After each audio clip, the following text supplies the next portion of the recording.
Alô, alô, alô! Recadinho rápido aí para quem nos acompanha no modo podcast, gravado, seja por áudio ou vídeo. Pega a barrinha, passa uns 5 minutinhos para frente aí enquanto a gente tá fazendo o aquecimento das turbinas por aqui.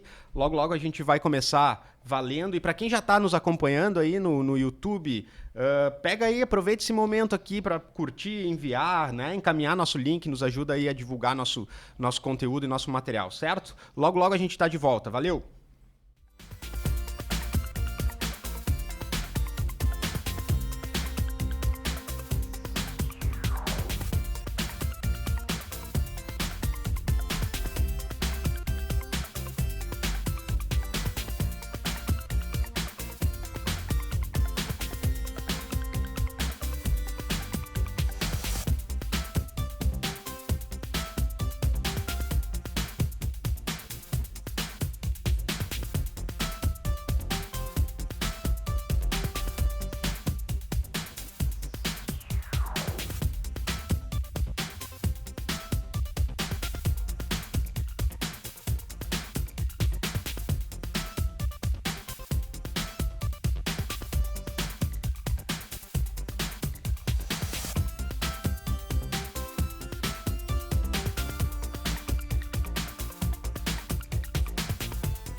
Muito bem, estamos no ar, senhoras e senhores, sejam bem-vindos ao Comunicando e Andando por Dentro. Mais um episódio, mas na verdade um episódio extraordinário hoje, né? Um episódio especial. Hoje a gente tá comemorando e repercutindo um ano de podcast, 21 episódios, até o número é legal, 21, né? Eu ainda lembro... Vamos fazer uns 3 episódios pra ver como é. Lembra? Chegamos num... Então não se preocupem, semana que vem tem, né? Semana que vem a gente tem episódio, tem entrevistado, a gente não quer quebrar essa corrente aí, mas a gente quis fazer um principalmente para repercutir tudo que já passou aqui, né? Acho que a gente tem até algumas perguntas que ficaram para trás, que a gente pode trazer à tona. A gente acabou fazendo algumas perguntas também no nosso Instagram e vieram algumas perguntas legais, que daqui a pouco, se a gente conseguir dentro do nosso tempo também trazer pra gente repercutir. E, cara, a primeira coisa que me surpreendeu, de verdade, foi o nosso alcance. Eu não esperei que a gente fosse ter quase 10 mil views num episódio, como foi, por exemplo, o nosso último, que nem venceu ainda. Ele ainda tá ganhando views. Ainda tá, né? Eu acho que eu olhei hoje, tava 9,2 mil views, algo assim, né? Olha aí. Então, pra mim, essa foi a primeira surpresa positiva desses 21 episódios, né? Chegar a 9,2 mil views. A minha segunda foi a gente fazer uma reunião com alguém que a gente não conhece. Recentemente isso, né, Douglas? E aí a pessoa fala, não, mas eu te conheço. Eu te assisto no podcast. Ele falou pra...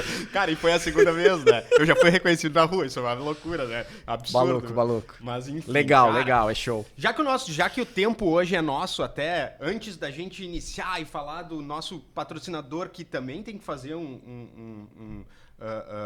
dar o valor aqui porque tá com a gente durante esse um ano, né? Renovou com a gente, né? Renovou com a gente, enfim, tá junto com a gente aí. Eu quero trazer ele aqui, então, reforçando também esse convite, quero trazer o Thiago aqui para conversar com a gente. Mas antes de tudo, cara, acho que tem uma coisa que é importante a gente fazer um preâmbulo do nosso episódio de hoje, que é falar do porquê. O que nos motivou a fazer o podcast e por que a gente resolveu começar isso, né? Por que eu acho que é importante isso? Porque em determinado momento nos colocaram, nos questionaram, enfim, se era nichado para RH, Endomarketing. Pela tua figura endomarketing, se a gente estava voltado à comunicação interna só e etc, porque o comunicando vem também dessa questão de comunicação. E eu acho que esse preâmbulo é importante para a gente explicar não só a motivação acho que é legal, mas para quem, né? Para quem que a gente está falando. Qual é o foco, né? E aí, cara, vem uma coisa que para mim pega bastante, assim. A ideia desde o começo não era falar de RH, especificamente, né? Não era falar de endomarketing especificamente. A gente fala também disso. Né? Mas sim também. A nossa ideia é falar de negócios, né? Falar de marcas fortes, do que deu certo, de estratégias, de cultura organizacional, de tudo, mas com um viés diferente, de dentro para fora. E isso eu acho que não existia, né? Porque a gente tem outros podcasts, claro, que vão falar de endomarketing, vão falar de RH e podcasts muito bons que nos servem até como referência e inspiração, né? Mas a nossa ideia não é ser específico no tema, né? É ser tão abrangente como, por exemplo, os guris são no Comunicando e Andando, que podem falar de qualquer assunto, porque está sempre atrelado, claro, à comunicação, só que o nosso viés é o para dentro, né? Então, acho que essa é uma parte importante da gente trazer, assim, né? E referenciar, porque eu acho que várias coisas que a gente vai falar aqui também trazem um pouco desse assunto, né? De como foi importante enxergar isso até para nós, para a gente ver que a gente podia trazer pessoas interessantes de outros mercados e outros que orbitam outros âmbitos que não RH ou gestão ou empresa, para trazer os assuntos quentes ou assuntos interessantes que sim reverberem dentro e façam a diferença dentro, né? E vê, né? A gente foi falar sobre endomarketing no 19 e no 20. Aí, ó. Né? Que loucura, né? Então, seguramos para realmente não ter essa não foi com qualquer pessoa, caracterização. Né? Não foi com qualquer pessoa, né? A gente falou com a Analisa, enfim. E com a Fabiana, né? Lá da Fale. Mas a gente teve esse olhar também de realmente mostrar que a gente tem mais assuntos, né, de fato, para falar, sempre que orbitam e impactam dentro das organizações e, obviamente, da vida dos colaboradores. Claro, essa é a lógica. Esse é o sentido. Sempre que a gente puder agregar de alguma forma, né, com algum assunto, vai estar no Comunicando e Andando por dentro. E por isso que é por dentro, não é RH, não é endomarketing, né? É isso aí. Mas enfim, esse é o nosso 22º episódio, então, né? Um episódio extraordinário, mas é o nosso 22º episódio. Deixa eu continuar, então, vou agradecer primeiramente aí todo mundo que está colado com a gente, né, no YouTube, ou no Spotify, ou no canal Marketing. Valeu, galera, obrigado por nos acompanhar, obrigado por estar com a gente. Eu já sei que tem uma galera que nos acompanha episódio a episódio, então muito legal ter vocês aí. Comentem sempre que puderem pra gente também conhecer vocês e escutar um pouquinho sobre, né? Comentem o que vocês gostam de ouvir, enfim, podem trazer ideias. A gente tá super aberto e quer cada vez mais ter esse vínculo aí, né? E não se esqueçam, então, de curtir aí nosso vídeo, né? Mandar ele pra frente aí, divulgar, compartilhar, ligar o sininho aí para receber também as notificações aí da nossa página, certo? Bom, eu sou o Douglas Conte, né? E como sempre, do meu lado, hoje na frente. Do seu lado, na nossa frente hoje. Vê o costume da coisa, né? Hoje na minha frente, meu grande amigo, sócio, Carlos Palhares, o Paulista. E aí, meu? Pronto pra esse? Pronto. Não vai me fazer nada, nenhuma pergunta. Ô, meu, tem umas 2, 3 na manga aqui que eu não... Cara, hoje especialmente a gente nunca tem roteiro, mas hoje especialmente a gente não tem nenhum roteiro, né? A gente veio numa linha de, cara, vamos falar, vamos repercutir mas é tudo bem que simples. a gente lembra. Se eu te fizer alguma pergunta que é saia justa, a resposta é clássica. Quando a gente fizer 2 anos, a gente fala. Boa. Bom, vamos falar do nosso parceirão, então, a DBI Contabilidade, que está com a gente desde o começo, desde o primeiro episódio. Escritório de contabilidade aí que é realmente diferenciado. A gente bateu nisso durante 1 ano, né, cara? E é verdade, né? Com a pegada de descomplicar, de desburocratizar o ato de empreender. Para mim é a grande jogada, né? Porque a gente sabe, como empreendedores de outras empresas passadas, né? Como é difícil, além de colocar em prática o teu core, o que tu sabe fazer, ter que cuidar da burocracia. Sem e dúvida. a gente vive num país que a burocracia é pesada. É quase nada. Não, nada. Então, a DBI é exatamente esse parceiro. É o cara que cola do teu lado e faz com que isso seja limpo, que o caminho seja mais limpo, mais claro, para te realmente poder fazer o que tu sabe e o que tu gosta. Porque se tu tá lá empreendendo naquele tema, tu também tá fazendo o que tu gosta e às vezes tem coisas que te tiram dessa linha, né? E aí, para colar com a gente, sempre, desde sempre, a gente conseguiu manter isso, né? Abertura gratuita e 3 meses sem honorários, né? Então, tá querendo abrir uma empresa? Cara, acessa somosdbi.com.br, entra em contato com o Thiago, fala com a Ana, etc. Eles vão te atender de forma absurdamente excelente e acolhedora, que é o jeito deles realmente ser, e eu acho que tá... É claro que sem os honorários e sem os custos do escritório para abrir, né? Valores exatamente. de junta, isso aí claro. segue normal, né? Não, aí é outra Mas já é situação, uma bem excelente lembrado. ajuda. Não, é uma excelente ajuda, principalmente os 3 meses para mim, porque se o cara tá começando e abrindo um negócio, o cara ter 3 meses para respirar sobre um custo que seja o menor que seja, tá Sem valendo dúvida, a pena, sem né? dúvida. Tá valendo a pena. E esses 3 meses também estão garantidos para quem tá querendo então fazer uma troca aí de escritório, né, e de contabilidade, encontrar um lugar aí mais arejado e que de fato descomplique o dia a dia das empresas. Vamos pro pau. Vamos lá. Vamos lá. Bom, a ideia hoje, né, como eu falei, sem roteiro, é a gente poder debater e eu acho que repercutir, fazer uma... como é que é aquele clássico lá do final do ano, de voltar a olhar o ano inteiro, né? Retrospectiva, comunicando e andando por dentro e dar uma olhada. Acho que o que cada um gostou, o que nos surpreendeu, né? Acho que são caminhos legais. E de repente até trazer algumas perguntas e etc. que vieram com bastante frequência. Nem sempre a gente conseguiu também, pelo tempo limitado, ler as perguntas que vieram das caixinhas ali do YouTube. Acho que teve bastante coisa que passou, inclusive muito sobre a nossa ferramenta. Acho que a gente pode deixar até um espaço legal para contar, porque muita gente trouxe essa questão em diversos momentos, né? Mas a gente sempre tem uma pergunta de início que a gente faz para todo mundo e que a gente sempre faz esse preâmbulo, que é falar da pessoa que está aqui. Já que a gente está, de certa forma, olhando para dentro para poder olhar para as pessoas nas empresas, vamos também falar das pessoas, né? Então, antes da gente entrar nesses temas, vamos falar um pouco, brevemente, que nem a gente fala, brevemente, para a gente poder entrar no tema. Vamos falar um pouquinho de cada um de nós. Conta um pouco, eu sei que tu já contou muitas vezes isso, mas conta um pouco como tu chegou até aqui, por que endomarketing nessa jornada e por que cultura agora? O que te fez chegar até aqui? Beleza, vamos lá então. Óbvio que quando a gente olha para trás é mais fácil enxergar, né? Às vezes no dia a dia a gente meio que não se dá conta da jornada que a gente está seguindo, tá? Mas quando eu volto quase 30 anos na minha jornada, eu vou me dar conta que o meu trabalho de final de curso na graduação, o meu tema era o uso do marketing nas relações interpessoais.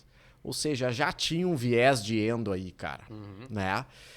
E aí, obviamente, eu tenho uma jornada por agências, né? Um certo dia eu falo, chega de agência, eu quero de fato fazer algo novo e acabo, na verdade, através de um colega de MBA, ficando em conexão com a Analisa. E aí, então, eu sou o primeiro funcionário a ser chamado para trabalhar na Rap, quando a sede ela não estava pronta ainda. Isso mais ou menos abril ou maio lá de 2000. E aí, depois de alguns anos, viro o primeiro funcionário como sócio. Né? E aí, por lá, fico 19 anos. Né? Nos meus últimos anos de Rap, e já dando aula, né? Desde 2007 na pós, eu vi que o Endo ele cresceu muito, mas tinha um pontinho que sempre gerava uma incomodação em mim, que era, cara, qual é o próximo passo? Qual é a sequência disso? E aí eu me dei conta que para eu ajudar cada vez mais negócios, profissionais e mercado, eu tinha que subir um nível. Ou seja, vamos entender do jeito de ser das empresas para que esse conhecimento possa, de fato, ajudar no endomarketing de maneira estratégica. Né? Então, essa é a minha jornada. E aí, obviamente, lá em 2019 para 2020, meio que a gente se revê. Reencontrou. Exatamente, né? A gente já tinha trabalhado juntos, enfim. E aí, então, surge a Core e, obviamente, tudo que a gente faz. E hoje, cara, eu não faço nada que não tenha olhar de cultura organizacional. É isso aí. E eu acho que isso bate bastante até numa coisa que tu fala com bastante propriedade, até por ter passado por bastante tempo pelo próprio endomarketing, que é de não fazer por fazer, né? Isso. Achismo, a gente vai falar bastante, eu acho, sobre isso hoje, né? Talvez nunca tenha tido espaço para achismo, mas a gente demorou bastante tempo para perceber que não era o gosto pessoal, que não era a subjetividade, né? Que era, de fato, encontrar uma motivação para aquilo, né? E como comunicar. Já que estamos falando de endomarketing, de comunicação, como a gente não é o que a gente comunica, é o como a gente comunica, né? Que a gente fala com bastante frequência. E esse como, ele tá, sim, muito atrelado ao jeito de ser. E a cultura, entender o que é vigente, o que está acontecendo, o que é real e o que é o aspiracional, o que a gente está prometendo, faz bastante sentido Exemplo dentro do endomarketing. Né? Verídico aqui, né? E muito clássico, assim. A gente vê com muita frequência, né? Maio agora, entre as datas de celebração, é o mês Maio Roxo, que é o mês de conscientização das doenças inflamatórias intestinais. Nossa Senhora! E eu nada contra quem celebra essa data. Mas, cara, vamos combinar que existem muitos outros assuntos e temas dentro das organizações muito mais estratégicos, né? Então, assim, falamos disso com a Fada Fale no 19, ou seja, cara lembra dos episódios. Esse episódio 19 que a gente falou como celebrar as datas de maneira estratégica. Então, assim, é uma necessidade, entende? A gente olhar para um olhar bem mais estratégico. Massa. Bom, falando um pouquinho, resumidamente, então, da minha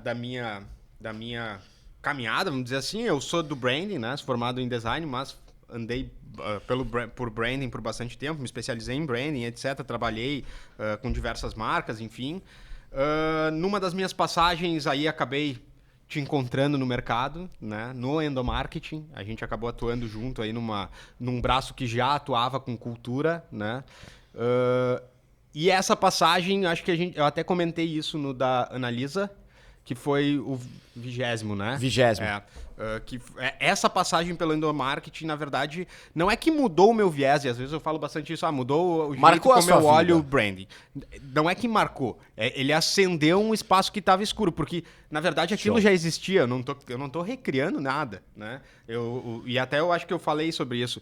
Depois que isso entrou na minha cabeça, que eu comecei a ver, que meio que acendeu aquela luz clássica, assim, eu me dei conta, cara, não, peraí, vamos voltar para tudo que eu tinha lido, e eu sempre fui muito de teoria, de buscar em livros, etc. Vamos voltar para ver o que os caras falam e tu começa a achar isso, né? Tu começa a fisgar isso aqui e entender. Opa, quer dizer que a experiência na marca vem de dentro e não sou eu que tô falando, sim, né? Quer dizer que o Acker falou isso, né? E aí tu começa a ver, quer dizer que o Neumayer falou isso. Pô, e aí tu começa a ir cada vez mais a fundo e ver que, na verdade, faz todo sentido. Se marca é o jeito como tu marca as pessoas, é a experiência que tu tá cedendo que marca, né? A experiência que o teu cliente tá vivenciando.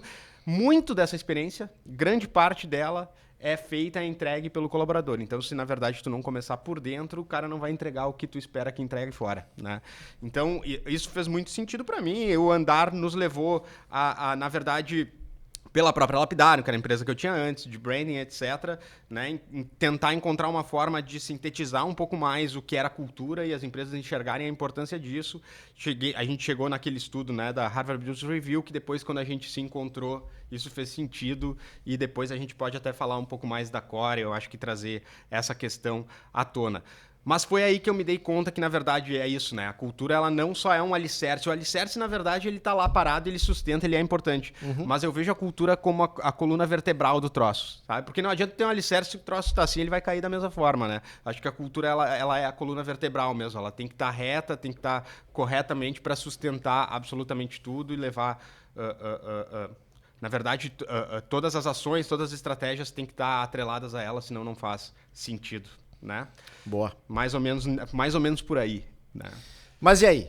Olhando para trás para os 21 feitos. Cara, eu fiz uma busca hoje, dei uma olhada em todos eles, né? Eu confesso que eu não assisti todos, tá? Na Mas passagem. nem Velocidade 2? Não, cara, porque eu tenho vergonha de me escutar ainda. Depois no 20º ainda fico me criticando falando, mas enfim.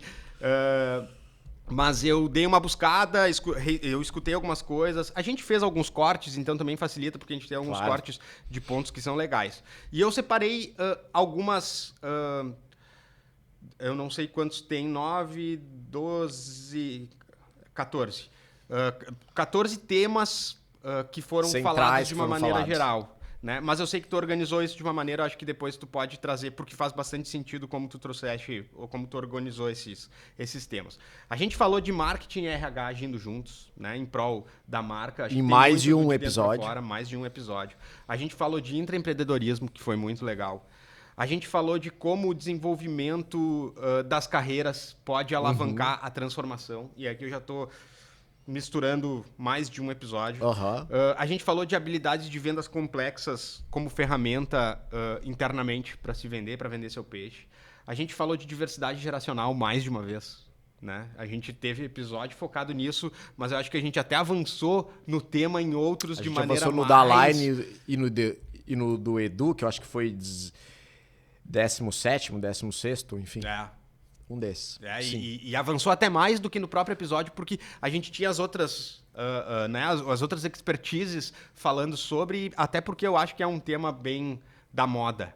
Né? Não no sentido negativo, pejorativo, mas no sentido de necessidade de falar, né? Porque a gente gerações novas entrando, chegando, né? E uma geração muito diferente, né? Inclusive que passa por todo esse período do que a pandemia trouxe de necessidade de transformação nas empresas, de modelo de negócio, mas também de abraçar tecnologias que muitas empresas não tinham essa propriedade ou não tinham esse conhecimento, e a tecnologia agora, pós-pandemia, com inteligência artificial e etc., trazendo mais necessidades de transformação em um cenário de mutação muito breve, de mudança muito rápida, né? Um furacão o tempo inteiro. E somado a isso entra uma nova geração que passa por isso, que vem de uma criação e de uma forma de viver a vida muito diferente, muito mais tela, muito mais tecnologia, né? A forma de enxergar o trabalho também de uma maneira muito diferente, e esse choque, né? Então a gente conseguiu falar muito disso. A gente falou de experiência do colaborador, endomarketing, RH do futuro, né? A gente fez uma virada legal que eu achei que... Acho que foi eu não me lembro qual foi o da Paula. Depois Da Paula foi... A gente pode buscar... Deixa eu buscar aqui. Eu não me lembro qual... 15º. 15º. Onde a gente falou, apesar de ser um chavão, né? Colaboradores felizes, clientes encantados, a gente viu nela aquela verdadeira essência disso, né? E essa foi uma virada muito legal, cara, porque a gente viu de uma pessoa de marketing, né, focada em marketing, essa visão realmente do olhar para dentro, isso foi muito legal, apesar da gente ter tido marketing RH, ter falado de assuntos de fora que a gente tentou levar para dentro, ela falando disso foi muito legal. Legal, né? Trazer a vivência dela ali foi muito legal, depois a gente pode repercutir um pouco mais. Deixa eu ver onde é que eu parei. Aqui. Falamos dos desafios de uma startup gigante daqui, né? Os desafios que eles passam diariamente do scale-up, mas trazendo essa visão startup, sim. né? Às vezes a gente acaba ficando muito atrelado à indústria, a empresas mais clássicas nesse tema. Trouxe uma startup gigantesca que está fazendo o scale-up. Andressa e Cláudio. Andressa e Cláudio. Uhum. A gente falou de inteligência coletiva. E, por fim, que foi o último data science, né? O uso de dados, então, para sustentar as estratégias dentro da empresa. Com EduPese. Legal. EduPese. Pega isso, pega essa sopa agora, pega essa sopa e organiza ela. Organiza.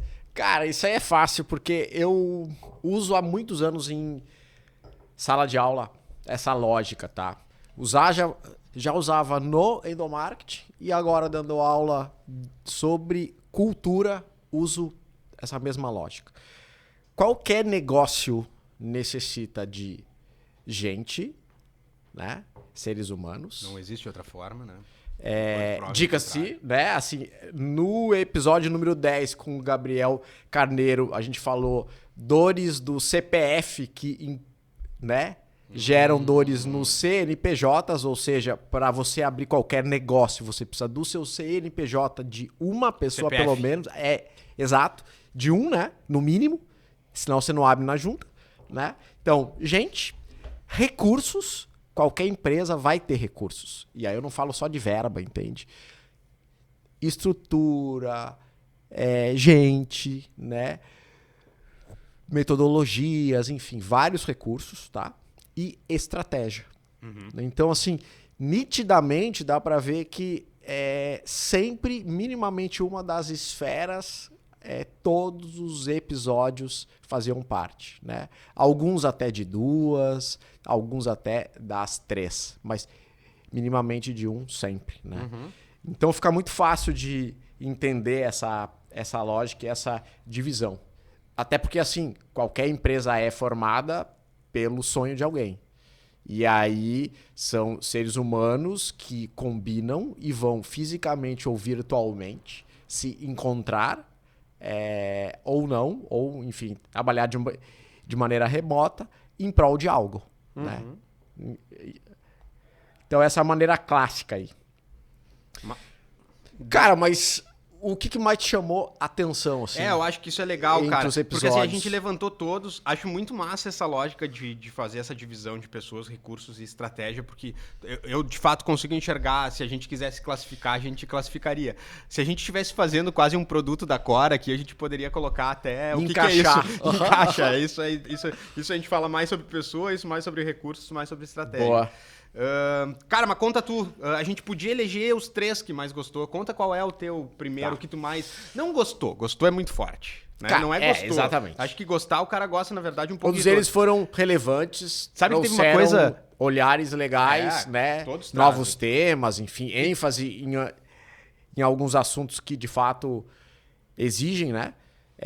E aí eu acho que não é gosto. É o que mais foi marcante, o que mais surpreendeu. Cara, eu acho que um só é muito difícil, tá?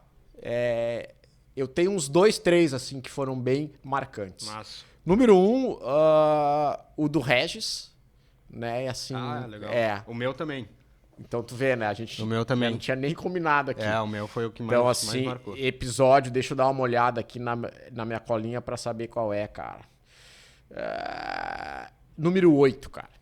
Episódio. Uhum. Então, assim, abordar esse tema de vendas, que principalmente para alguém que é de uma área mais humana, não quer olhar, cara, vendas lembra número. Eu não quero olhar para isso, né? Mas como uma lógica que Aristóteles já falava, a habilidade de vender uma ideia é tão importante quanto a ideia. Ou seja, quando a gente se dá conta disso, que as relações dentro das empresas, né, elas vão ser muito pautadas pela imagem que eu estou vendendo, pela imagem que eu estou gerando, seja nos colegas, diretores, enfim, de como eu sou, de como os meus projetos são e o quão relevante ele é para o negócio, a gente se dá conta de que, cara, quanto projeto bom não sai da área, não vai para frente por uma falta de habilidade de vendas, né? Então, cara, esse foi super marcante pra mim. Deixa eu fazer um parênteses sobre esse, porque como também... Cara, sabe o que foi pra mim massa desse aí? Questão de surpresa, já que estamos falando de ser surpreendente. Claro.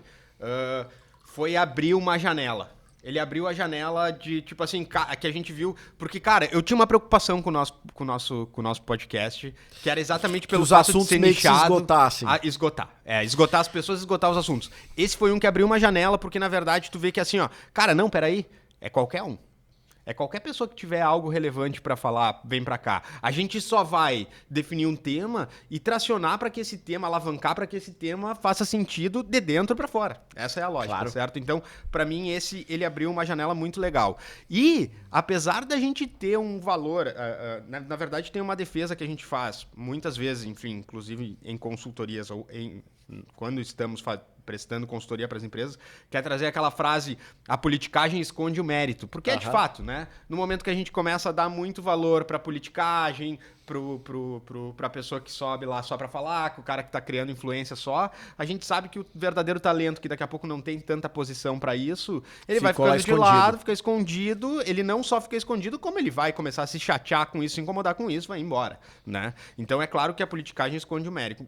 Mas, ao mesmo tempo, cara, a gente não pode, tem que ser sem demagogia total. A gente sabe que a dinâmica empresarial favorece a influência.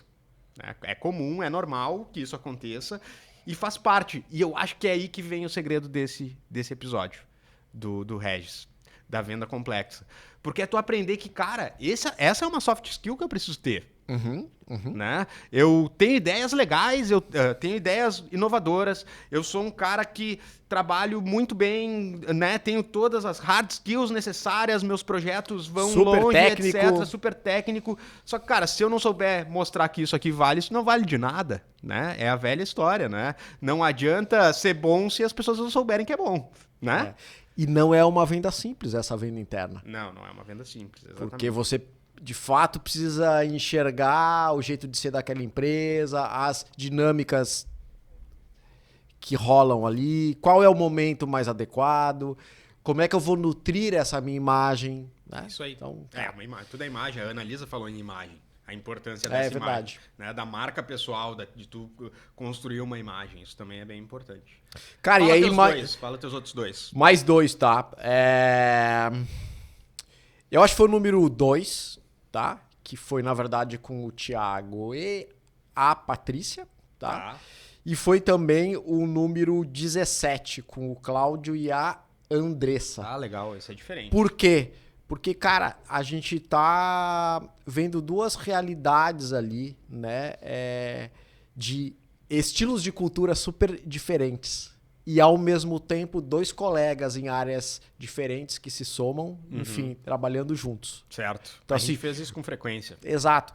Quando a gente vai lá pra Asion, né, cara? Super inovadora essa empresa, estilo de cultura ali, resultado aprendizado, né? Clássico. Cara, e é nítido na forma como foi, né? O que eles falaram, poxa, a gente tá mudando alguma coisa que, de repente, o CEO, ao mesmo tempo, já tá mudando uma norma, algo novo ali, né? Então, super acelerado. E aí a gente vai por um outro jeito de ser, extremamente acolhedor, aonde o RH incorporou o profissional de marketing e a área. Então, assim, disruptivo também, porque não é porque no meu segmento eu vejo áreas separadas que no no meu negócio vai ser, né? Aham. E aí, cara, a gente vê eles, de novo, trabalhando muito próximos, muito junto. Muito Isso juntos, tem tudo a ver com o jeitão de ser deles, cara. Não, espetacular, porque, inclusive, no nosso diagnóstico, com a nossa ferramenta, o acolhimento era a batida, Exato. né? E aí tu vê as coisas acontecendo depois nesse sentido. Isso é muito legal, porque é isso, cara. Ô, meu, olha as pequenas coisas, né? Poderia ser o contrário? Poderia. Poderia o endomarketing estar dentro do marketing? Poderia. Acontece muito. Muito. Poderia o RH estar dentro do marketing? Talvez a gente não tenha, isso não aconteça muito, mas talvez seja mais aceitável, porque tu pensa assim, mas tudo é mercado, tudo é negócio, o marketing é mais importante, né? E não tô tirando a importância de nada aqui, né? Não, sem dúvida. Mas fazer o caminho inverso, o RH pegar o marketing para dentro dele, dando liberdade para o marketing, mas mostrando pro marketing que precisa ter uma construção de dentro para fora. Exatamente, cara, uma empresa que entende isso sendo genuíno e alinhado ao estilo de cultura, muito legal. Aquele pra mim foi assim... Os dois pra mim, eu acho que assim, mas eu combinaria ele com todos os outros que a gente fez essa dobradinha, porque eu acho que essa dobradinha é fundamental. E aí a gente teve esse da Schneider, que foi a Paty, e o Thiago, que foi o segundo. O terceiro, logo depois, que foi a Carolina e a Lu, da El, que foi muito legal, que foi o terceiro, também na mesma linha, marketing e RH. E o da Asian, que também, de certa forma, é uma combinação ali de ideias de duas áreas diferentes, etc., que também foi legal, não era marketing, mas que foi bem legal. Esses três, na verdade, eles explicam um pouco da minha defesa sobre o de dentro para fora, né? Quebrar essa corrente, essa barreira que, na verdade, não existe mais, e a gente já bateu nisso várias vezes também aqui. Várias vezes. Né? Empresas... Talvez no passado existiam entre quatro paredes e aquilo não saía lá de dentro da empresa, né? Aí a gente fala que talvez as paredes tenham virado vidros, que nem aconteceu em várias empresas, né? Elas viraram vidros, então já dava para ver, mas talvez não dava para escutar muito, né? E hoje não tem mais nada. Né? E a gente brinca hoje, não só não tem mais nada, como é um espelho. Tudo que acontece dentro reflete para fora, e vice-versa. Reverbera e vice-versa. Então, é isso, e isso explica. Quebrar essa barreira é muito legal, e a gente trouxe isso várias vezes aqui. E talvez seja o por dentro e a lógica do de dentro para fora. O que eu acho mais legal, Conte, não é que a gente trouxe isso. As pessoas... Os convidados trouxeram de maneira genuína, né? Verdade, exatamente. Então não foi algo que a gente plantou, vamos trazer alguém com esse foco, né? Não, cara, é uma realidade rolando. Foi construído por todos, não, né? Muito bom. E, cara, explica muito de tudo que a gente acredita, enfim, acho que da própria Core, né? E, cara, e mais um, e o outro, cara, que não dá pra gente esquecer, assim, ele é o mais recente, às vezes a gente tenta buscar, né? Mas é o mais recente, que foi o do Edu, que pra mim foi muito caro, assim, porque não só pelo nosso momento em relação à Core e pelo que a gente tá construindo, mas porque, cara, é um tema que me interessa muito. Eu falei na abertura, eu me lembro, porque tá quente ainda, né, o que a gente conversou, mas eu falei na abertura, cara, que eu falo pra Nid com frequência que hoje eu faria estatística, inclusive, se eu tivesse que escolher. E, cara, é uma brincadeira, mas é verdade. Eu gosto muito da linha, apesar de, a gente falou, né, dos dois terem feito humanas, né, da gente ter ido para áreas, né, muito mais humanas. Eu sou formado em design, fui para o branding, que é, de certa forma, uma leitura muito de humanas, porque tá lendo o intangível dos sentimentos, das emoções, significações das pessoas. Tu na publicidade, depois indo pro endomarketing de novo em pessoas, e agora a gente olhando para números, né? Mas eu adoro números, viu? Eu também. Eu também. Isso é muito legal. E eu acho que o Edu, ele trouxe muita coisa do PES, né? Foi o 21º, que foi o último, né? Ele trouxe muita coisa legal nesse sentido e que, de certa forma, até explica o porquê da Core, né? O porquê da gente ter entrado no mercado, por que a gente chegou, por que a gente resolveu fazer isso tudo que a gente tá fazendo. Ok. Tipo, já que você falou sobre isso, por que você resolveu abrir a Core? Por que nós resolvemos não, mas eu quero ouvir de ti. Do meu lado eu sei. Cara, eu acho... Eu falei isso hoje numa reunião, né? A gente fez uma reunião de manhã aí mais cedo e a gente falou sobre isso. A Core, pra mim, ela é ela responde a um gap de mercado, tá? Sendo bem prático no sentido lógico. E aí nós dois somos eternos incomodados, né? Exatamente. Então... eu sou em excesso até. A gente tá sempre no que de novo a gente pode fazer, né? Exatamente. Então... O que de novo? O que a gente pode fazer? Como é que a gente pode sair da mesmice do mercado, do que a gente tá? Agregar algo novo, E, cara, somar. e aí eu acho que vem até uma sorte, ou como é a história do cavalo encilhado lá, né? Acho que passou um cavalo encilhado e a gente conseguiu montar, ou a gente tá montando, tá tentando domar ele, né? Sim, e a jogada do cavalo, acho que é essa sorte desse cavalo ter passado, é que esse mercado que a gente enxergou, esse gap de mercado que a gente enxergou, foi na nossa área. Foi numa área que a gente tinha expertise, né? Vivência. Mais tempo, vivência. A gente já tinha trabalhado com vários projetos de cultura.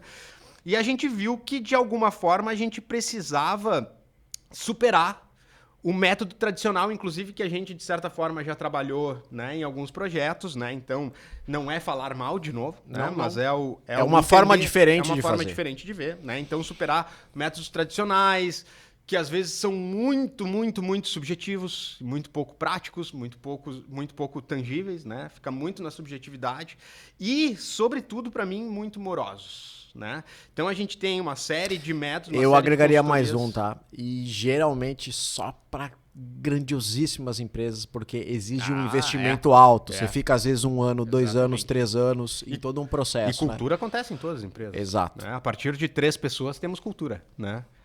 A gente começou com cultura há pouco, então.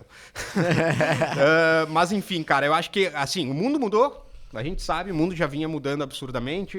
Como a gente falou antes, a pandemia acelerou, a tecnologia acelera ainda mais. A gente vive um vórtice de mudanças com muita frequência. Se a gente for buscar dados de 1 ano para tentar apontar o futuro, que foi mais ou menos o que o Edu falou, né? O Edu trouxe isso.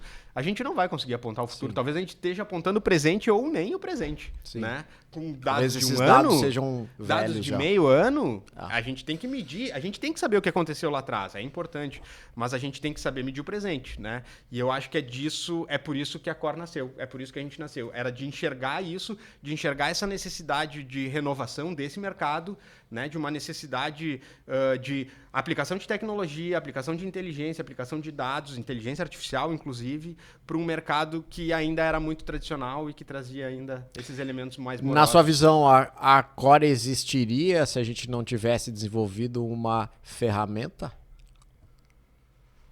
Uma boa pergunta, cara. Eu acho que sim. Vou ir por fora até da linha lógica, assim. Eu acho que a gente encontraria exatamente pelo incômodo que tu falou. Acho que a ferramenta, a maneira como a gente desenhou, ela brilhou os nossos olhos e a gente investiu muito tempo e dinheiro nisso, né? Mas ela já é super, enfim, né, validada, projetos gigantes, etc. Acho que caminhamos bem também como uma startup para futuramente ter isso, ter essa ferramenta escalável, né? Mas eu acho que a gente existiria, cara. De alguma forma. Acho que era o momento de se juntar e de enxergar um caminho e seguir em frente. E o cavalo passou e a gente montou nele e tá andando. Mas acho que sim, cara. Acho que a gente existiria. O que, assim... O que eu acho, né? Que talvez falte ainda... E aí eu até comentei, eu trouxe em alguns episódios, acho que com a Analisa talvez até a gente não tenha avançado tanto, mas em alguns outros. Acho que ainda é uma área que, por carecer... Por ter muito tempo não aderido tanto a tecnologias ou ter tido tanto espaço para, ainda tem certa dificuldade. Tem uma barreira de aceitação, de entrada de uma IA, né, de preferir daqui a pouco... A gente também está falando, né, de um ambiente extremamente humano, então às vezes tu fala em tecnologia, parece que tu está tirando o humano, e é o contrário, é absolutamente o contrário. A nossa ideia é só conseguir enxergar o humano, o intangível, que às vezes não se vê. Né? É tangibilizar a percepção... das pessoas, né? É isso aí. O que a gente podia, cara, que eu até falei antes, eu não sei, a gente tem mais uns 20 minutos. O que a gente podia fazer era daqui a pouco tentar espelhar, eu deixei pré-preparado aqui, porque assim, eu até anotei algumas perguntas da galera, tá? Tem umas legais aqui. Vamos lá. Quer responder uma? Tem uma que eu acho que é legal. Manda lá. Depois a gente entra pra ferramenta. Tá bom. Eu anotei 4 das perguntas que foram enviadas, tá? Mas eu acho que tem uma... Eu me reservo no direito de que se eu achar que... tu vai achar muito tranquilo, relaxa. Vai achar bem tranquilo. Tem algumas que acho que a gente até já respondeu, tipo assim, a gente já aplicou ideias que a gente ouviu aqui, acho que isso é legal, a gente já aplicou, né? Então, inclusive do que a gente falou mais de uma vez, do Regis, a gente conversou muito, inclusive com o próprio Regis, né? Na sequência, né? Quais são os impactos que a gente acha a longo prazo, a gente pode responder lá no final.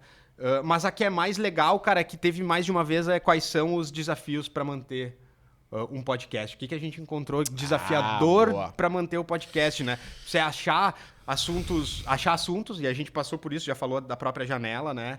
Achar convidados e assuntos e ter essa continuação sempre de conversa, ou se é questões mais técnicas. A primeira eu quero responder, não é questão técnica, e é uma coisa que a gente faz muito pouco, porque a ProHub é foda. Desculpa a palavra. Ih, vão ser cortadas agora. A TV vai me dar. Mas aí a questão técnica não passa por isso, né? Eu acho que claro. Para nós acaba sendo muito fácil, né? Conte, na minha visão, são, assim, 3 grandes pontos, tá? O primeiro deles a gente resolveu lá na largada, que eu me lembro, você falou assim, cara, vamos fazer uns 3 meses, e a ideia inicial, até porque os guris são assim também, é semanalmente. E aí eu falei, cara, vai ser difícil a gente fechar agendas nossas, a gente não vive só disso, a gente tem, né?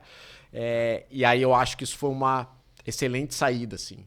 Porque é algo que, né, mal ou bem, nos dá um certo fôlego, né, de poder saber que é uma semana sim, uma não, tá? Uhum.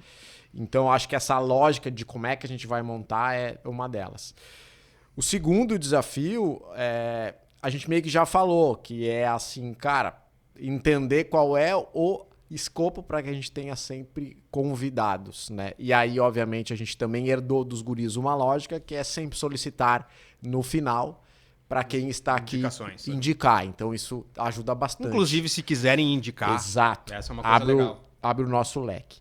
E o terceiro ponto, que é não menos relevante, na minha visão, é a gente desconstruir a lógica dos convidados. Então, assim, tem muita gente que fica um pouco receoso, tá? Mas quais são as perguntas que vão rolar? Me manda. E também a gente aprendeu na prática que todas as vezes que a gente tem um roteirinho certo, a gente acha que aquilo vai ajudar, mas o convidado fica muito horrível, nervoso. Fica muito nervoso e não flui. Pautado, eu acho que pra quem assiste é ruim também. Cara, é uma coisa jornalística e tu não é jornalista, eu não sou também, né? Então, na minha visão, são esses 3 pontos que eu acho que a gente foi resolvendo, sem falar, obviamente, da estrutura e a infra aqui, né? E eu me lembro de uma coisa que é muito legal. É difícil.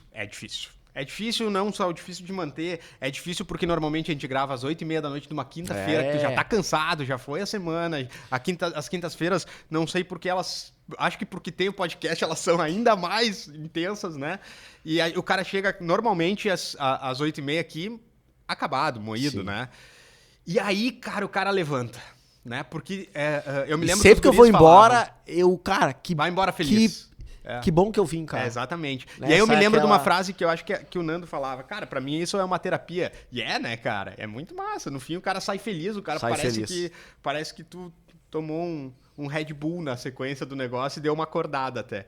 É muito legal. Acho que isso é a recompensa, né? Exato. Além das recompensas que podem vir sem dúvida, né? Que a gente busca de autoridade, óbvio, né? Os próprios views foram uma recompensa para nós de olhar, que nem a gente falou, que a gente passou dos 9.000 num episódio, isso é muito legal. Mas isso também é uma recompensa, né? O sentimento da experiência e o que fica de significado das experiências que a gente tem acaba sendo. Vamos falar da ferramenta, então, vamos. Atrelado a isso, coloca para nós, coloca na tela ali a minha tela. Boa, valeu. O que acontece, cara? Uma dessas perguntas,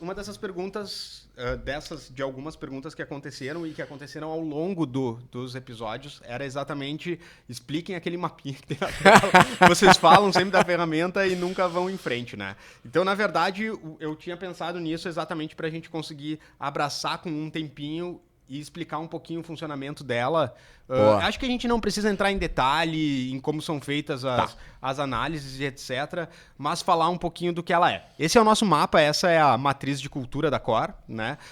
Toda a teoria que sustenta isso é uma teoria que é conhecida como método de Harvard, né, Paulista? Existe o de Michigan e por isso que tem o de Harvard. Foi um estudo super recente feito, acho que até 2017 e 2018, foi publicado em 2018 na Harvard Business Review, né? A gente, obviamente, com a nossa vivência, fez algumas alterações sobre a nossa perspectiva de olhar também, sobretudo do Brasil, né? Da coisa meio tupiniquim também. E né? rodando ela também, nos projetos, a gente prática, viu né? que precisava de alguns ajustes. Saindo um pouco da academia, indo para a aí. prática, a gente viu que existiam alguns ajustes, mas então isso é legal de falar, porque por mais que a gente tenha uma experiência legal, Paulista, sobretudo, aqui não tá uma ideia que saiu da nossa cabeça, né? É uma coisa baseada num estudo, numa teoria que, inclusive, são de alguns professores de Harvard, então não é nada, né? Não inventamos nada daqui, não criamos isso do zero, tá? Como é que esse mapa funciona basicamente, né? Ele funciona através de 2 eixos comportamentais, tá? Vocês vão ver que tem o eixo horizontal, que fala como as pessoas interagem no dia a dia dentro da empresa, né? Então é esse eixo aqui que a gente está vendo que corta o mapa horizontalmente. Então, se elas são mais interdependentes, ou seja, precisam de mais colaboração para tomada de decisão, para todo o processo de dentro da empresa, ou se elas têm mais autonomia para essa tomada de decisão e para as interações. E a gente tem o eixo que a gente vê na vertical aqui, que é o eixo da inovação, de como as pessoas respondem às mudanças dentro da empresa. Né? Se elas estão mais para baixo aqui, elas são mais estáveis, né? Ou seja, mais voltadas ao status quo, a como as coisas sempre foram feitas, à história, aos heróis da empresa, aquela coisa mais fechada até de certa forma. Né? E o eixo de flexibilidade, que é o que é mais aberto à inovação, também mais aberto ao risco e etc. Claro. Vale reforçar, não existe jeito certo e errado. E nenhum dos estilos, inclusive. Todos os estilos são maneiras diferentes de se administrar um negócio. Exatamente. Um não é melhor do que o outro. Todos têm vários pontos muito bons e todos têm vários pontos de atenção. Exatamente.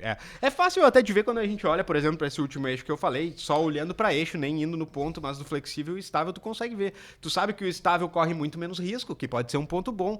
Tu sabe que o flexível tem mais abertura ao risco, que vai para a inovação, que pode ser um ponto bom. Mas ambos podem ter pontos de atenção. Né? Então é exatamente nesse sentido. Tá?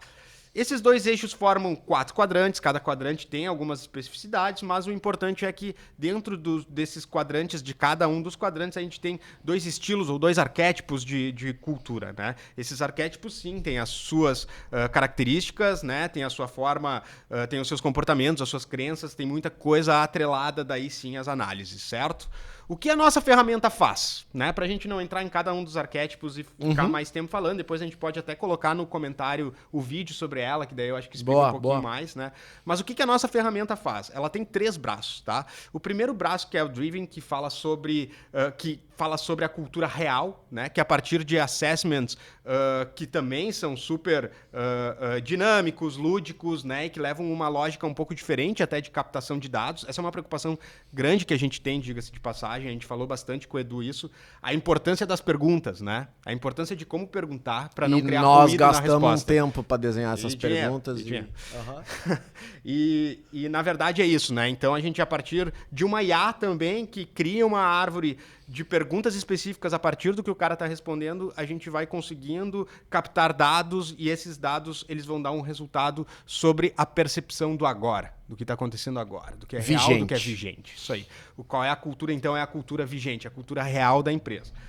Tem um outro braço dela, que é um braço que mede a promessa da empresa. Né? Então, a partir de materiais da empresa, seja materiais de cultura ou orientadores estratégicos, missão, visão e valores, sobre nós, manifesto, site de carreiras, código de ética, código de conduta, todas essas coisas são materiais que a gente sobe para ela faz uma leitura disso, e isso também nos dá dados sobre a cultura aspiracional. E esse já é o primeiro gap que a gente vai medir, o que é prometido, ou então o alinhamento entre o discurso e a prática real, o discurso que está na promessa. Mais de 90% dos diagnósticos que nós já rodamos, existe esse gap. Existe esse gap, né? Então esse é o segundo braço dela, e o terceiro braço dela é o Legacy, que mede o legado cultural. Né? Então, a partir dessas 2 partes, ou seja, de históricos da empresa e também do tempo de casa, que é medido na primeira etapa, nos assessments, ela consegue fazer uma combinação de dados e entender traçar uma linha de legado, né? De onde provavelmente essa empresa surgiu, quais foram os caminhos culturais que ela teve, até para a gente entender o que fica de residual cultural que tem. Porque se a gente tem pessoas antigas na empresa, elas estão trazendo isso. Segue né? aquilo ali, às vezes os próprios diretores, fundadores, às vezes tá ainda estão lá, né? CEO faz parte de um conselho e etc. Então isso é tudo muito importante, tá?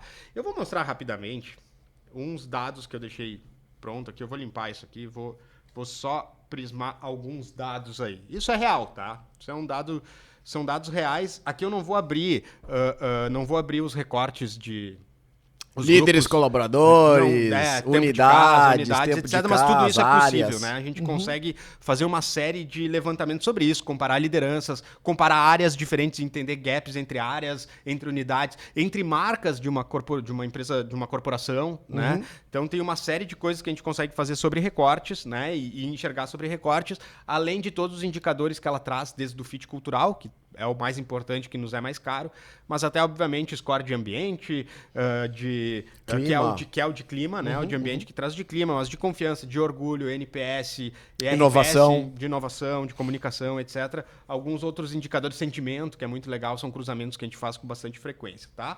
Então, aqui o que a gente está vendo, na verdade, é basicamente as respostas, o que a gente chama de heat map, né? O mapa de calor da ferramenta, por onde passaram as respostas dessas pessoas que responderam, tá? É relativamente pequeno, o mapa nem fica tão denso, até para a gente não criar muito conflito. O que a gente vê aqui que é legal? A gente tem um cluster denso ali em cima de resultado, né? A gente tem uma linha, essa linhazinha que está embaixo aqui é a linha do...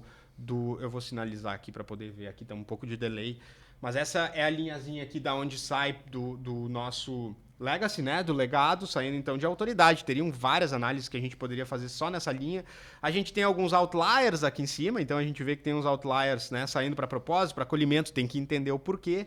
E a gente tem, obviamente, um cluster ali mais denso, né? E aí eu vou ligar a nossa chave, o nosso segredo de análise, que é o nosso ponto gravitacional. Tá aí ele piscando na tela aí, tá?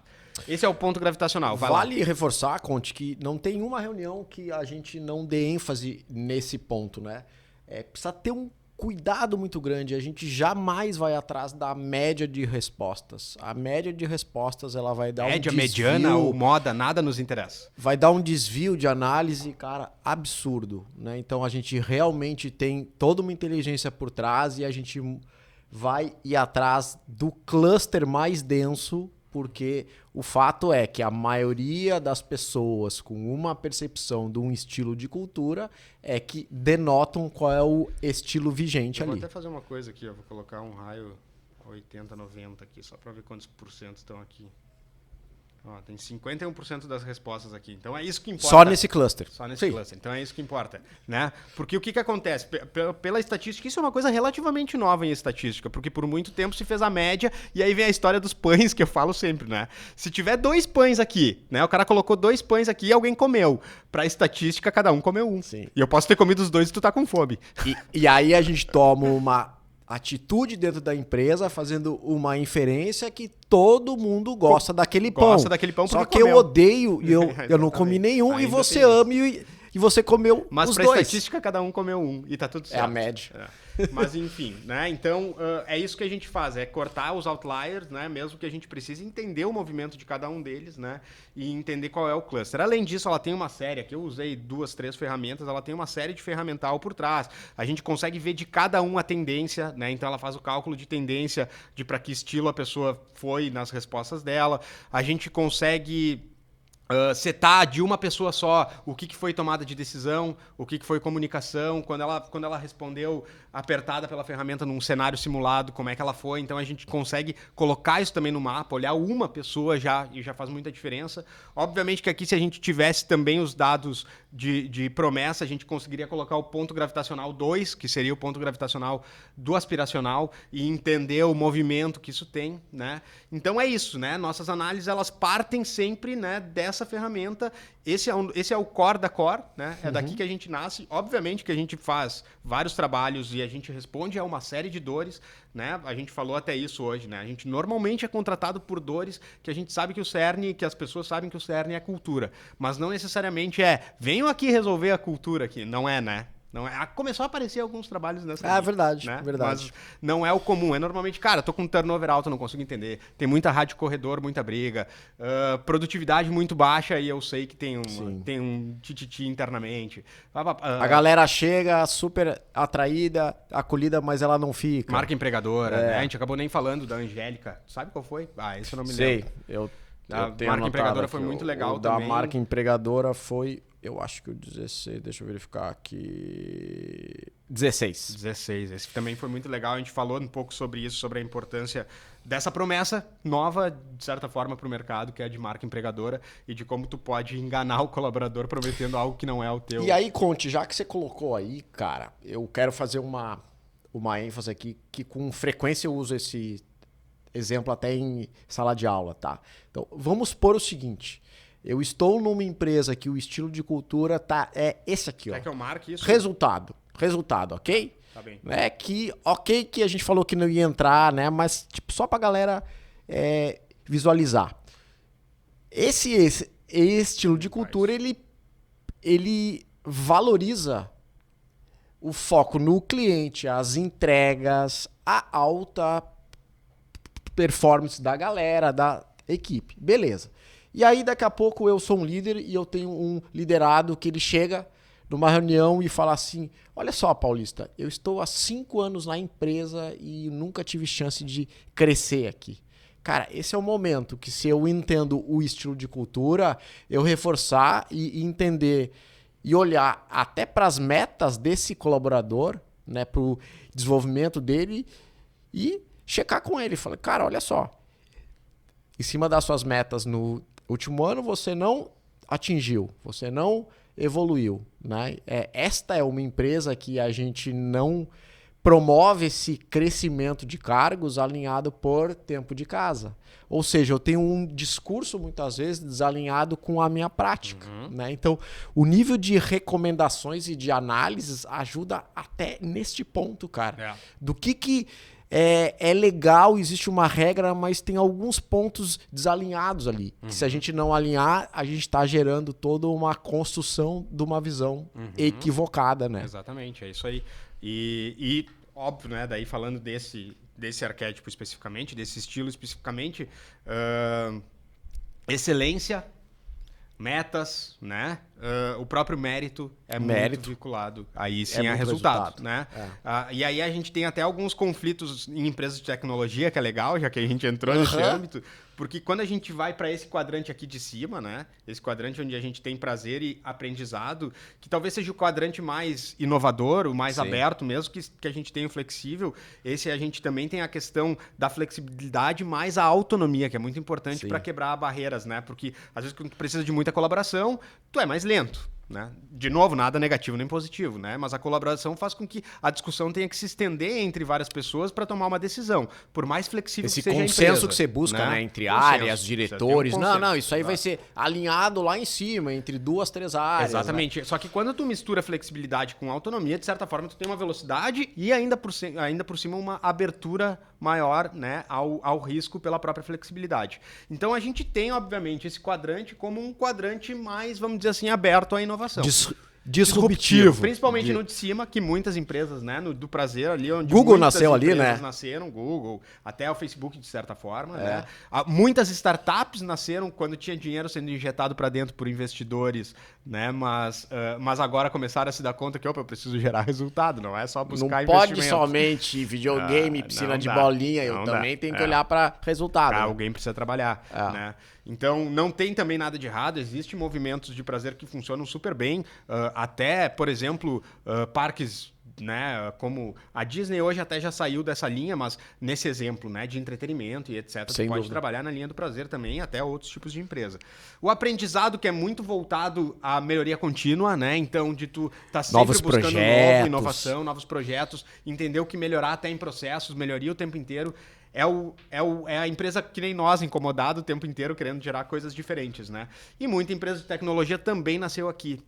Mas existe um movimento de meio do caminho e eu acho que essa é a grande importância de olhar até a proximidade dos estilos. A gente fala com frequência sobre isso, né? Mas de entender que tu pode ter, né? Dependendo da tua lógica, tu pode ter um movimento que traga características certo pé no resultado e um certo pé mas que tu tá buscando aprendizado. algumas coisas em melhoria contínua e tu Boa. tá trazendo, mas que tu precisa entender que, cara, mas eu tenho que focar mais em metas, eu tenho que focar mais, né? Então, tudo isso é análise, aí tem milhões de análise para fazer, de autoridade, de segurança, de ordem, né? Esse quadrante é o mais focado em processos, mais focado em organização, né? Mais focado que em vale regras. reforçar, tá? Excelência também está nesse quadrante, está. porque dependendo do segmento, Exatamente. excelência vai depender de vários processos que já são redondos, que são melhorados, mas tem que seguir aquele processo. Exatamente. Tá? E a segurança, eu falei, bom, acolhimento, né? O nome já diz tudo, né? São ambientes mais acolhedores, ambientes mais quentes, ambientes mais favoráveis por isso também está muito próximo do colaborativo. Sem né? dúvida. E propósito, que são empresas mais propositivas, então, que buscam por sociedade ou por ESG, enfim, de Se o forma seu legado um ali. próprio negócio, num legado maior do que necessariamente o negócio em si, né? Tudo aqui tem inovação, acho que é importante dizer, tudo aqui tem resultado, tudo aqui funciona como empresa. Esse gancho né? que você falou, então se a minha empresa ela tem um propósito declarado, ela está nesse estilo? Não necessariamente. Geralmente não tá. Até, né? Não, então, as análises elas dependem do contexto. Isso é importante. Isso aí. O contexto é importante, né? A gente também faz uma medição de fit, eu acho que isso é importante dizer, né? O fit ele está normalmente vinculado, obviamente, a esse percentual que a gente viu antes e aonde no mapa que está esse ponto gravitacional. Obviamente que quanto mais perto da borda, Mais maior, forte é, né? mais forte é. É isso, cara. Eu acho que Excelente. fizemos um. Pode voltar para nossa tela normal aí. Excelente. Acho que dá pra galera ter uma noçãozinha. Dá para ter uma noção. É muito legal, porque a gente começa a se lembrar de quem veio aqui, né? Então, Asion, né? Com o Cláudio, Andrés, e aí a gente enxerga exatamente onde essa empresa está no mapa. Exatamente. Então, assim, cara, muita coisa, né? Cara, vamos fechar que a gente tá estourando o tempo, Vamos. mas eu queria fechar com a nossa pergunta. Manda! Pode ser? Pode. Então vamos fechar com a pergunta. Se tivesse uma Quer que eu plaquinha... edite semana que vem? Você, pra estar aí sentado aí do lado. Não, essa vamos deixar pra galera indicar. Vamos pra outra pergunta, que é a da plaquinha. Se tivesse uma plaquinha do lado de dentro da Core, o que estaria escrito nela? Essa é fácil pra mim. Fala aí. Empresas, marcas e seres humanos crescem e se fortalecem de dentro pra fora. Massa, de dentro pra fora seria a minha também. Mas eu tenho uma outra que faz parte também do nosso discurso com frequência, que a gente usa o tangibilizando o intangível, mas eu vou trazer como transforma o abstrato em objetivo, sempre. Ah, De show, todos os cara, dias. show. E se fosse uma minha, seria simplifique sempre. Cara, eu tô nessa lógica agora. Menos é mais, cara. Leva a sério, que menos dá é mais. simplificar Exatamente. disso. É isso aí. É isso, cara. Foi massa? Adorei, meu. Foi legal. Vamos fazer mais vezes. Rapidinho, né? Rápido. Passa, voando. Segundo ano a gente faz uma. Segundo ano a gente faz uma e daqui a pouco a gente enche essa mesa. A gente traz duas pessoas em todos os episódios que vão agregar também nesse olhar. Isso é bem legal. Legal, isso né? É bem legal. Vamos começar a fazer umas coisas diferentes, uns debates. Vamos fazer umas coisas diferentes. Feito, galera! Feito, gente. Valeu por estar com a gente aí. Pra quem nos acompanhou durante esse ano, muito obrigado. Obrigado, DBI, também por estar com a gente sempre. Obrigado pra Hub. Né, por nos ajudar até aqui. Por nos ajudar até aqui. Obrigado a Market TV também por ter colado com a gente. Os guris, obviamente, Thiago e Nando, né? Muito Se legal. não fossem eles, a gente não nasceria. Bela lembrança. É isso aí. Valeu, gente. Até mais. Até a próxima. Até.